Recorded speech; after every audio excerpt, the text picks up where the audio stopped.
Shooting സ്ഥലത്തേക്ക് ദിവ്യയുടെ അമ്മയുടെ കൂടെ ജോലി ചെയ്യുന്ന ഒരു ചേച്ചി അഭിനയിക്കാൻ അവസരം ചോദിച്ചു വരികയും ദിവ്യയെ കണ്ടപ്പോൾ അവളുടെ ഫോട്ടോ എടുത്ത് അവിടെ നിന്ന് വേഗം പോവുകയും ചെയ്തു. ഷൂട്ടിംഗ് കഴിഞ്ഞ് വീട്ടിൽ വരുമ്പോൾ ആ ചേച്ചി വീട്ടിൽ നിന്ന് പോകുകയായിരുന്നു.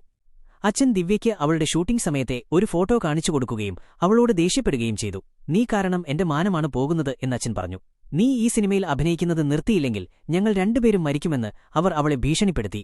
അത് കേട്ടതും ദിവ്യ അച്ഛനോട് തിരിച്ച് ദേഷ്യപ്പെടുകയും "ധന്യ മരിക്കാൻ കാരണം നിങ്ങളാണ്. നിങ്ങൾക്ക് അവളെ സിനിമയിൽ അഭിനയിക്കാൻ സമ്മതിക്കാമായിരുന്നു എങ്കിൽ അവൾ മരിക്കില്ലായിരുന്നു" എന്ന് പറഞ്ഞ് അവിടെ നിന്ന് ദിവ്യ ഇറങ്ങിപ്പോകുകയും ചെയ്തു. പിന്നീട് നവീനെ വിളിച്ച് "എനിക്ക് ഈ സിനിമയിൽ അഭിനയിക്കാൻ പറ്റില്ല" എന്നവൾ പറഞ്ഞു. പിറ്റേന്ന് ദിവ്യയുടെ അടുത്ത് അച്ഛൻ വന്ന് "നീ കാരണം എന്റെ മാനം പോയി" എന്ന് പറഞ്ഞ് ഒരു ന്യൂസ് കാണിക്കുകയും അവളോട് ദേഷ്യപ്പെട്ട് അവിടെ നിന്ന് പോകുകയും ചെയ്തു. ആ വാർത്തയിൽ ദിവ്യയും നവീനെയും കുറിച്ച് മോശമായ രീതിയിലാണ് എഴുതിയിരുന്നത്.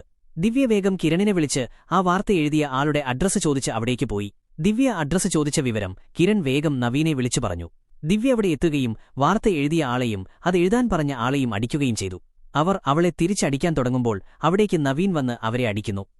"ഈ ഡയറക്ടറാണ് പണ്ട് ഞാൻ സ്നേഹിച്ച പെണ്ണിനെ ഒരു രാത്രിക്ക് ചോദിച്ചത്" എന്ന് നവീൻ അവളോട് പറയുന്നു. "അതിനുശേഷം അയാൾ കുറേ സിനിമകളുമായി എന്റെ അടുത്ത് വരുമായിരുന്നു. എന്നാൽ ഞാൻ അയാളുടെ ഒരു സിനിമ പോലും ചെയ്തിരുന്നില്ല.